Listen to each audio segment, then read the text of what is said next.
오늘 하나님의 말씀의 제목은요, 하나님께서 기뻐하시는 그리스도인의 삶의 자세입니다. 하나님께서 기뻐하시는 그리스도인의 삶의 자세. 우리 이 땅을 어떻게 살아갈 때 주님이 기뻐하시는가? 우리 어떤 사람 만나고 어떤 사람을 상대하는 그런 관계에 있을 때 주님 우리가 어떤 자세로 살아가는 것을 기뻐하시는가에 대한 말씀입니다. 오늘 사도행전 14장, 오늘 14절에서 17절까지의 본문 말씀은 어디 지역에서 지금 일어나고 있지요? 루스드라죠. 루스드라. 지금 비시디 안디옥에서 이고니온을 거쳐서 루스드라에 왔습니다. 그럼 루스드라의 지역에서 특징적인 한 가지 사실이 있죠. 앉아 태어날 때부터 한 번도 걸어본 적이 없는 앉아만 있었던 사람을 베드로가 주 예수님의 이름으로 주의 복음을 전함으로 그를 일으켜 세우는 놀라운 기적 현장이 되었던, 놀라운 기적이 있었던 그 기적의 장소입니다. 사도행전 말씀에 보면요, 사도 바울의 설교라고 할 수 있는 부분이 세 부분이 나옵니다. 오늘 사도행전 14장 말씀이니까요. 사도행전 13장 바로 전장인 사도행전 13장, 배경은 비시디 안디옥이죠. 사도행전 이해할 때는 항상 어느 지역을 거쳐가고 지금 어느 지역에서 이 말씀과 이런 일이 일어나고 있는지를 알면 사도행전 말씀에는 어차피 어느 지역을 거쳐서 계속 전도로 가고 있으니까요. 그 지역과 지명, 거쳐가는 지역과 지명을 알면 사도행전 이해하는데 굉장히 많이 도움이 됩니다. 그래서 사도행전 말씀을 계속 전해드릴 때는 지금 그 말씀이 어디에서 그 말씀을 전하고 있는지, 지금 그 일이 행해지고 있는 말씀을 전하고 있는 지역이 어느 지역, 어느 지명인지를 꼭 같이 말씀드리도록 하겠습니다. 여러분도 사도행전 말씀 보실 때는 전도지를 지금 어디를 거쳐서 가고 전도하고 있는지를 여러분 유념해 보시면 사도행전 말씀 이해하는데 그 말씀을 기억하시는데 그 지역을 배경으로 말씀을 이야기가 되기 때문에요. 굉장히 많이 도움이 될 거라고 확실하게 믿습니다. 오늘 말씀 루스드라 지역인데요. 그 사도행전의 말씀에 사도 바울의 설교라고 할 수 있는 부분이 세 군데가 있는데요. 오늘 말씀 사도행 14장 말씀을 중심으로 본다면요, 바로 전장인 비시디 안디옥, 사도행 13장에 나온 말씀이겠죠. 그리고 오늘 본문 말씀은 사도행전 14장에 루스드라에서 바울이 짤막한 설교를 한다고 볼 수 있고요. 그리고 사도행전 17장 말씀에 아덴 지역에 가면 바울이 또 설교 말씀을 전하고 있습니다. 그런데 특징적이고 특이한 사항이 있습니다. 무엇이냐면 설교는 말하는 사람, 하는 사람만 있는 게 아니죠. 듣는 사람이 있습니다. 설교 말씀 듣는 대상이 다 다릅니다. 사도행전 13장 말씀에 비시디 안디옥에서 할 때는요, 유대인들이 사도 바울의 설교 말씀을 듣게 되고요. 오늘 사도행전 14장 말씀은 유대인도 아닙니다. 구약적 지식도 전혀 없습니다. 사도행전 17장 말씀에 아덴 지역에서 전한 아덴 사람들은 누구일까요? 철학적 지식에 풍성한 공부 많이 한 사람들입니다. 철학적 지식, 학문성이 아주 뛰어난 사람들이죠. 그럼 바울은 같은 주님의 복음을 전하고 주의 말씀을 전했대요. 같은 내용이죠. 주 예수님 믿고 구원받는다는 거 외에 다른 내용이 또 무엇이겠습니까? 바울이 전한 주의 복음의 핵심적인 말씀은 역시 주 예수 그리스도로 말미암는 구원의 복된 소식, 즉 주의 복음일 텐데요. 그 같은 복음의 핵심적인, 그들이 전하는 핵심적인 말씀, 복음을 전할 때 듣는 상대방, 사도행 13장 말씀에 비시디 안디옥에서 유대인들에게는 같은 복음을 전하더라도 방식이 완전히 다릅니다. 유대인들은 구약적 지식이 풍성한 사람들 아닙니까? 이미 구약성이 알고 있죠. 그래서 구약적 지식을 활용할 수 있도록 그들의 구약적 지식을 사용해서 이스라엘의 전체 약술, 애굽에서의 일, 광야에서의 일, 가나안 정복에서의 일 쭉 약술하면서 쭉 내용을 정리하면서 결국 기독론, 예수님이 누구신가? 기독론이라는 것은 간단합니다. 예수님이 누구시냐는 거예요. 그분이 하나님의 아들이시오. 그분이 구원자시오. 그분이 우리 부활의 주님이시오. 그분이 우리 영혼을 구원하시고 우리의 육체와 마음과 영혼을 다 구원하신 그분이 우리의 몸까지 부활케 하실 그분이 아니십니까? 그분까지 예수님이 누구신가 쭉 가는 거예요. 왜? 그들은 구약적 지식이 있으니까 구약 성경에 대해서 얘기하면서 그들의 당신들의 역사, 이스라엘 역사를 얘기하면 이야기가 쏙쏙 이해가 되거든요. 그리고 구약의 증거한 분이 그리스도, 우리가 믿어야 돼. 너희와 우리가 믿어야 돼. 예수 그리스도시다. 그럼 바로 설득이 되죠. 구약적 지식을 갖고 있던 유대인들에게는 구약적 지식을 활용해서 복음을 전합니다. 이스라엘 역사를 약술하면서요. 간단하게 얘기하면서요.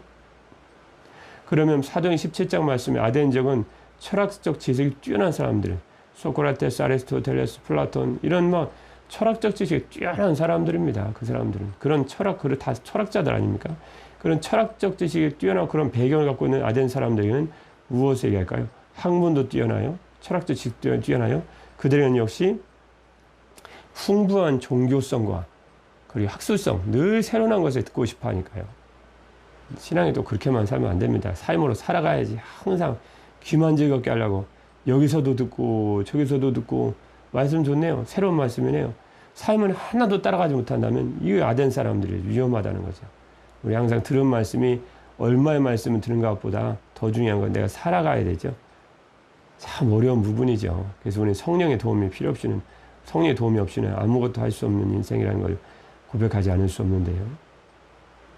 어차피 철학적 지식이 뛰어난 아덴 사람들에게는 그들이 가진 철학적 지식과 그리고 학문성에 맞춰서 복음을 전하고 있습니다. 그래서 BCD 안디옥에서 전한 바울의 복음 전파를 보면요. 사도행전 13장 17절 말씀에 바울이 손을 두고 얘기하죠. 이스라엘 사람들에게. 사도행 13장 17절 말씀에 어떻게 복음을 전하고 있는지 잠깐만 살펴보고는 본 말씀 바로 들어갈 건데요. 사도행전 13장 17절 말씀에 유대인들에게입니다. 이 이스라엘 백성의 하나님이 우리 조상들을 택하시고 애굽 땅에서 나그네 된 그 백성을 높여 큰 권능으로 인도하여 내사, 애굽에서 인도했다는 거예요. 이스라엘 역사죠. 광야에서 약 40년간 그들의 소행을 참으시고 가나안 땅 7족속을 멸하사 그 땅을 기업으로 주시기까지 약 450년간이라. 그러면 이스라엘 역사에 쭉 얘기하면서요. 38절 말씀에 보면요. 사도행 13년 38절 말씀에 보면요. 그러므로 형제들아 너희가 할 것은 이 사람을 힘입어 이 사람 예수님을 힘입어 죄의 사함을 너에게 전하는 것이며 또 모세의 율법으로 너희가 의롭다 하심을 얻지 못하던 모든 일에도 이 사람 예수 그리스도를 통하여 예수님을 힘입어 믿는 자마다 의롭다 하심을 얻는 이것이라. 그러면서 구약사 얘기하면서 결국 너희가 죄 사함과 구원받을 이름은 우리 예수 그리스도 그분밖에 없다. 그런데 사도행전 17장 아덴 사람들에게는 어떻게 복음을 전하는지 한번 잠깐 들어볼까요? 사도행전 17장 22절 말씀에 구약적 지식이 전혀 없잖아요. 그들은요. 이스라엘 역사도 모르잖아요. 이스라엘 역사에 대해서 전혀 얘기 안 합니다. 사도행전 17장 22절 말씀에 아덴 사람들에게 복음을 전한 바울의 모습입니다. 바울이 아레오바고 가운데 서서 말하되 아덴 사람들아 너희를 보니 범사에 종교심이 많도다. 종교심이 많은 사람들이니까요. 철학적 지식도 뛰어나고요. 내가 두루 다니며 너희가 위하는 것들을 보다가 알지 못하는 신에게라고 새긴 단도 보았으니 그런즉 너희가 알지 못하고 위하는 그것을 내가 너희에게 알게 하리라. 그러면서 천지 만물을 지으신 하나님을 소개하고 있습니다. 전혀 다르죠. 오늘 본문 말씀 잠깐 볼까요? 보겠습니다. 사도행전 14장 17절입니다. 이들은 구약적인 지식을 가진 유대인들도 아닙니다. 구약적인 지식도 없습니다. 그럼 철학적인 배경이나 철학적인 배경도 별로 없습니다. 공부도 많이 안 했어요. 그러면 어떻게 할까요? 그래서 사도행 14장 14장 17절 어떻게 바울이 주님의 복음을 전하는지 한번 보겠습니다. 17절입니다. 시작입니다. 그러나 자기를 증언하지 아니하신 것이 아니니 곧 여러분에게 하늘로부터 비를 내리시며 결식이를 주시는 선한 일을 하사 음식과 기쁨으로 여러분의 마음에 만족하게 하셨느니라. 구약적 지식을 소유한 사람도 아니고 그렇다고 아덴 사람들처럼 철학 등에 뛰어난 감각을 갖지도 않은 이 루스드라 사람들에게 바울은 친숙한 자연현상을 통해서 창조주 하나님을 가르치고 있습니다. 참 뛰어난 전도 방법이죠. 놀랄 노자입니다. 그 사람 듣는 사람에 따라서 그 모양에 따라서 바울이 다 전도 방법을 드는 거예요. 전도 방법이 다르다는 거예요. 같은 창조주 하나님을 전하고 같은 구원의 주님이신 오직 주 예수 그리스도로 전하는데 듣는 사람에 따라서 유대인들에게는 유대인들에 맞게, 아덴 사람들에게는 아덴 사람들에 맞게, 그것도 아니고 철학적 지식이 있는 아덴 사람들도 아니고 구약적 지식이 있는 유대인들도 아니면 친숙한 자연환경. 야, 너 여기 해가 있지 않느냐? 비 내리지 않느냐? 여기가 갑자기 어제 비가 쏟아지니까 참 시원하더라고요. 그래서 그것 통해서 작물이 자라지 않느냐? 그것 통해서 음식과 먹을 것을 주셔서 기쁜 마음을 우리에게 주신 그분이 바로 창조주 하나님이시다. 이 세상 천한 만물을 보고 해와 달을 보고 천한 만물을 보고 너희가 음식 먹는 걸 보면 어떻게 이 모든 걸 지으시고 너희에게 음식과 기쁜 마음과 만족을 주시는 하나님의 계심을 우리가 어떻게 모를 수 있는가? 그분이 바로 내가 너에게 전하고 싶은 창조 주님이시고 그분이 독생자 예수님을 우리 죄를 위해서, 우리 죄사함을 위해서 보내주셨다. 이해가 쏙쏙 되죠? 지금 주님이 우리가 이 말씀을 통해서 지금 무엇을 말씀하시고 가르쳐 주시고 있으시죠? 네. 하나님께서 기뻐하시는 그리스도의 삶의 자세를 우리에게 가르쳐 주시고 있습니다. 첫 번째 자세, 하나님께서 기뻐하시는 그리스도의 첫 번째 삶의 자세는 무엇일까요? 첫 번째는 자기를 기쁘게 하지 않는 것입니다. 자, 오늘 말씀 읽으면서 반성 참 많이 되더라고요. 아, 우리는 그렇게 살고 있는가? 거의 제로점 같아요. 빵점. 여러 모습이 아니 제 모습 같아요. 그냥 제로에 제로. 아, 이 모습을 우리가 제대로 못 살고 있구나. 고린도전서 9장 20절 말씀에 보면요. 바울의 주님을 위한 삶이죠. 유대인들에게 내가 유대인과 같이 된 것은 유대인들을 얻고자 하며 율법 아래에 있는 자들에게는 내가 율법 아래에 있지 아니하나 율법 아래에 있는 자같이 된 것은 율법 아래에 있는 자들을 얻고자 하며 율법 없는 자에게는 내가 하나님께는 율법 없는 자가 아니요 도리어 그리스도의 율법 아래에 있는 자이나 율법 없는 자와 같이 된 것은 율법 없는 자들을 얻고자 함이라. 바울은 율법 아래에 있던 사람이 아닙니다. 그런데 율법 아래에 있는 유대인과 같은 사람을 만나면 자기 율법 아래에 있지 않은데 율법에서 자유게 됐는데 율법 아래에 있는 사람같이 되는 거예요. 또 율법 없는 사람은 이방인들이죠. 그들은 율법이 없거든요. 근데 자기는 그리스도의 법, 하나님의 아들 예수 그리스도의 사랑의 법 아래에 있거든요. 율법에서는 자유였지만 하나님의 법은 하나님의 법인 그리스도의 법, 즉 사랑의 법 아래에 있거든요. 그렇지만 자기도 그리스도의 율법 아래에 있는 하나님께 주는 율법 없는 자가 아니요. 그리스도의 법, 하나님의 법 아래에 있는 자이지만 도리어 그리스도의 율법 아래에 있는 자이나 율법 없는 자와 같이 유대인들은 이방인들은 율법 없는 자니까요. 율법 없는 자와 같이 자기는 그리스도의 법 아래에 있는데 그것이 하나님의 법인데 율법 없는 자와 같이 된 것은 율법 없는 자들을 얻고자 합니다. 지금 바울의 설교 방법이나 그의 삶이 지금 똑같다는 거예요. 유대인들에게는 그들과 같이 그들의 눈높이를 맞춰주고 율법 없는 이방인들은 또 그들의 눈높이를 맞춰주고 아덴 사람들은 또 그들의 눈높이를 맞춰주더라는 거예요. 바울이 지금 배교를 한 것입니까? 바울이 이율 배반적인 삶을 산 건가요? 바울은 줏대가 없습니까? 아니에요. 바울의 삶은 하나예요. 자기를 만나고 자기의 말씀을 듣는 설교 말씀을 전해진 말씀을 듣는 사람들이 오직 그의 영혼을 구원하는 데만 초점에 맞췄어요.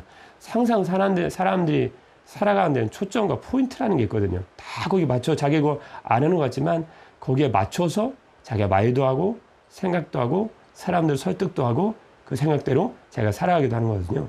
그럼 바울이 지금 삶의 원칙과 기준을 얘기하고 있습니다. 얻고자 함이라. 상대방을 어떻게 하면 그리스도를 믿고 구원받게 할까? 그들의 그리스도를 통해 어떻게 하면 그들의 영혼을 구원받게 해서 그들의 영혼을 얻을까? 그게 바울의 유일한 관심이었어요. 바울은 줏대가 없는 사람이 아니에요. 사람의 영혼을 얻는데 아주 투철하고 철저한 사명을 갖고 사는 거예요. 그러다 보니까 자기가 어떤 모습, 어떤 생각, 어떤 말을 하든지 상대방에게 나머지 부분은 다 그 부분은 상대방에게 지금 맞춰주고 있습니다. 유대인들에게는 유대인들에 맞게, 이방인에게는 이방인에 맞게, 설교도 유대인들에게는 유대인에 맞게, 아덴 사람들에게는 아덴 사람에 맞게, 철학적 지식을 가진 사람들에게는 철학적 지식을 가진 맞는 사람들에 맞게. 그래서 지금 하나님께서 기뻐하시는 그리스도인의 첫 번째 삶의 자세가 뭐라는 걸 알 수 있죠? 네, 자기를 기쁘게 하지 않는다는 것을 알 수 있습니다. 하나님께서 기뻐하시는 그리스도인의 삶의 자세는 자기를 기쁘게 하지 않는 것이다. 그래서 성경 말씀에 보면요, 로마서 15장 1절 말씀이에요. 믿음이 강한 우리는 마땅히 믿음이 약한 자의 약점을 담당하라는 거예요. 자기를 기쁘게 하지 아니할 것이라. 근데 우리는 어떻게 살아가죠? 우리는 믿음이 스스로 강하다고 많이 생각하잖아요. 그리고 믿음이 약한 사람이 있으면 비판하기 바쁘죠, 뭐. 정죄하고 비판하기 바빠요. 그런데 그렇게 하는 게 아니에요. 그렇게 하지 말라는 거예요. 믿음이 강하다고 생각하는 우리는 믿음이 약한 자의 약점을 자기가 담당하라는 거예요. 짊어지라는 거예요. 그대의 약점을 돌봐주라는 거예요. 그대의 약한 부분을 보살펴주라는 거예요. 우리하고 삶의 방식이 완전 반대지 않나요? 이런 말씀을 하면서 우리가 지금 반대로 살고 있구나. 우리는 믿음이 강하다고 생각하면 믿음이 약한 자를 사정없이 비판하잖아요. 그리고 자기를 기쁘게 해요. 자기만 만족하면 돼요. 근데 오늘 말씀에 보니까 로마서 15장 1절 말씀에 보니까 오늘 본 말씀에 루스드라 사람들에게 철학적 지식도 없고 구약적 지식도 없는 사람들에게 천하 만물에 지으신 하나님, 그것 통해 음식과 만족을 주시는 기쁨을 주시는 하나님을 기억하게 하고 생각나게 하는 바울의 설교 말씀을 통해서 우리가 하나님께 기뻐하시는 참된 신앙이라는 것은 결국은 나 중심이 아니고 타인 중심이구나. 다른 사람 믿음을 비판하는 것이 아니고 그 연약한 믿음을 보살펴주고 그리고 자기를 기쁘게 하지 아니고 타인을 기쁘게 하는 것이 그것이 주님께서 우리가 원하시는 신앙의 자세이구나 라는 것을 알 수 있습니다. 두 번째, 하나님께서 기뻐하시는 그리스도인의 두 번째 삶의 자세는 무엇일까요? 겸손한 마음으로 자기보다 남을 낫게 여기는 것입니다. 세 가지 사도행전에 말씀 나온 세 개의 바울의 설교 말씀을 방금 좀 긴 시간에 들여서 말씀드렸죠. 그것을 이해하는 게 중요하기 때문에 제가 굳이 말씀을 드렸는데요. 놀랍게도요, 비시디 안디오, 오누마스에 배교되는 루스드라, 나머지 사도행 17장 말씀이 아덴 지역인데요. 다 교회를 세웠거든요.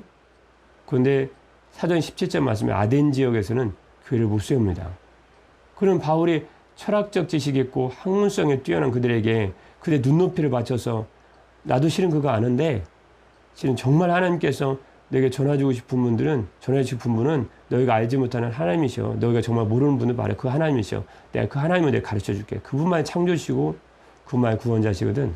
그러면 그 전도 방법이 잘못되냐는 거예요. 철학적 지식을 가진 그들, 학문성에 뛰어난 그들에게 눈높이를 맞춰준 그 자체가 잘못됐냐는 거죠. 실은 그게 잘못됐다는 게 아닙니다. 바울은. 나중에 그 모습 후회하죠. 바울이 잘못한 것은 아덴 지역에서 뭐 잘못했으니까 교회를 못 세웠을 거 아니야. 나머지는 다 세웠거든요. 바울이 가는 곳마다 제자들이 막 늘어났으니까. 예수님을 믿고 따르는 제자들이 늘어났거든요. 뭐가 잘못됐냐는 거죠, 도대체. 뭐가 잘못됐냐는 거죠, 아덴 지역에서. 왜 바울은 거기서만 그 뛰어난 설교를 했는데 왜 바울이 교회를 못 세우냐는 거죠. 바울의 심령에 문제가 있었습니다. 전도 방법이 다른 사람의 아덴 사람들에게 눈높이를 맞춰서 복음 전하는 그 문제가 아니고요. 바울의 심령이 교만한 마음이 들었던 거예요. 빌립보서 2장 1절 말씀이면 그 말씀이 나옵니다. 바울의 삶을 비춰볼 수 있는 말씀이 나옵니다. 우리의 삶의 모습이기도 하겠죠. 빌립보서 2장 1절 말씀에 보면요. 그러므로 그리스도 안에 무슨 권면이나 사랑의 무슨 위로나 그 다음에요. 잘 우리가 들을 필요가 있는 말씀이 나옵니다. 성령의 무슨 교제나 교제는 혼자 하는 게 아니잖아요. 성령님과 함께하는 교제가 있다는 것. 그러면요. 그 다음 2절 말씀이에요. 마음을 같이하여 같은 사랑을 가지고 뜻을 합하며 한 마음을 품어. 그 다음 말씀 한번 주목해 보십시오. 성령의 교제가 있습니다. 성령님과 함께하는 무슨 교제가 있습니다. 그러면요. 3절 빌립보서 2장 3절 말씀이에요. 우리가 들어봐야 될 중요한 중심된 말씀이 나오죠. 아무 일에든지 교제가 있습니다. 상대방과 교제가 있습니다. 아무 일에든지 누구의 설교 말씀 전합니다. 아무 일에든지 누가 만남을 가집니다. 아무 일에든지 다툼이나 허영으로 하지 말고 그랬어요. 다툼이란 말은 라이벌의식입니다. 경쟁심이에요. 경쟁심. 그리고요. 오직 겸손한 마음으로 각각 자기보다 남을 낫게 여기고 바울이 이해 안 됐던 거예요. 아덴 사람들이 상대방은요. 자기는 복음을 전하는 뛰어난 사도 바울이고 가는 곳마다 기적이 나타납니다. 말씀 전할 때마다 수많은 사람이 주님께 돌아옵니다. 마음이 얼마나 교만한 심령이 들었겠습니까? 아덴 사람 딱 썼는데 너희들 나보다 못하다는 거예요. 마치 주님의 일을 감당할 때도요. 경쟁심을 갖고 하는 경우가 얼마나 많이 있는지요. 경쟁심을 갖고 한다는 말이 무슨 말씀이죠? 내가 당신보다 너보다 낫다는 거예요. 내가 더 잘한다는 거예요. 말은 않죠. 그러나 바울과 우리의 심령에 그런 마음이 있거든요. 경쟁심이 있어요. 그래서 아무도 자기보다 겸손한 마음으로 각각 자기보다 남을 낫게 여기는 마음이 있어야 되는데 바울이 아덴 지역에게 주의 복음과 주의 말씀을 전할 때 이 마음이 사라진 거예요. 내가 너희보다 낫다는 거예요. 잘한다는 거예요. 내가 앞섰다는 거예요. 그리고 겸손한 마음으로 자기보다 남을 낫게 여기는 마음으로 주의 복음을 전해야 되는데 이미 경쟁심이 있고 높아진 마음이 있으니 그 말씀이 상대방에 들리겠냐는 거예요. 안 들리죠. 그래서 우리 바울의 설교 모습, 또 바울의 특히 설교 말씀을 중심으로 바울의 삶의 자세를 볼 때요. 우리는 두 가지를 배우게 되었죠. 자기를 기쁘게 하는 것이 아니고 하나님이 기뻐하시는 삶의 자세라는 것은 자기를 기쁘게 하는 것이 아니다. 상대방을 기쁘게 하는 것이다. 두 번째는 경쟁심을 가지고 높아진 마음을 가지고 상대방에 대해서는 결코 주의 일과 결실이 있을 수 없다. 내가 너보다 잘하고 낫다라는 심령이 아니고 겸손한 마음으로 자기보다 남을 낫게 여기는 마음이 있어야 주님의 복음을 전하든 무슨 일을 하든 상대방과 교제를 통해서 어떤 주님이 원하시는 결실을 얻을 수 있다. 근데 세 번째는 역시 우리 마음대로 안 되죠. 우리가 말씀을 날마다 읽어도 어떻게 읽은 말씀을 어떻게 하루 지나면 다 잊어버리는지 다 까먹어요. 다 잊어버려. 삶을 살려면 생각이 안 나는 거예요. 우리가 또 그 말씀을 알고 있다고 하더라도 살려고 삶의 실천이 안 되는 경우가 얼마나 많이 있습니까? 자기보다 남을 낫게 여기고 알지만 말씀 참 좋잖아요. 그 자기를 기쁘게 하지 않고. 그런데 이 말씀을 삶에 적용하려면 어떤 능력이 주어져야 되거든요. 어떤 도우심이 필요해요. 우리는 그거 고백하지 않을 수 없습니다. 그래서 마지막 하나님께서 기뻐하시는 그리스도의 삶의 세 번째 자세는 역시 우리를 도우시는 성령님을 의지하고 살아가는 것이다 라고 우리는 고백하지 않을 수가 없습니다. 그래서 로마서 8장 26절 말씀에 보면 이런 귀한 말씀을 주셨죠. 이와 같이 성령도 우리의 연약함을 도우시나니. 이거 현대의 번역을 아주 뚜렷하게 번역했습니다. 성령님도 우리의 연약함을 도와주십니다. 여러분, 우리에게는 하나님을 기뻐하시는 삶의 자세를 주님이 가르쳐 주셨습니다. 자기를 기쁘게 하지 않는 것이다. 또 하나님께서 기뻐하시는 그리스도인의 삶의 자세는 겸손한 마음으로 자기보다 늘 남을 낫게 여기는 것이다. 그리고 하나님께서 기뻐하시는 그리스도의 마지막 삶의 자세는 우리를 도우시는 성령님을 늘 의지하고 살아가는 것이다. 참 우리 말씀대로 우리가 오늘도 살아가야 될 것입니다. 여러분도 이러한 주님께서 기뻐하시는 삶의 자세를 가짐으로 이런 삶의 자세로 오늘도 살아가심으로 주님께는 큰 기쁨이 되고 주님께 칭찬 들으신 여러분 되시기를 주님의 이름으로 축복합니다. 기도하겠습니다. 사랑의 우리 주 하나님 아버지, 우리의 삶이 자기를 기쁘게 하지 않게 하시고 언제나 겸손한 마음으로 자기보다 남을 낫게 여기는 우리가 되게 하여 주옵소서. 우리를 도우시는 성령님을 오늘 하루도 의지합니다. 오늘도 성령님께서 우리를 도와주셔서 읽은 주의 말씀에 생각나게 하시고 읽은 주님의 말씀대로 실천하며 우리의 삶에 살아갈 수 있는 성도들이 될 수 있도록 은혜 베풀어 주옵소서. 우리를 돕게 하시려고 성령님을 보내주신 주 예수 그리스도의 이름으로 기도드립니다. 아멘.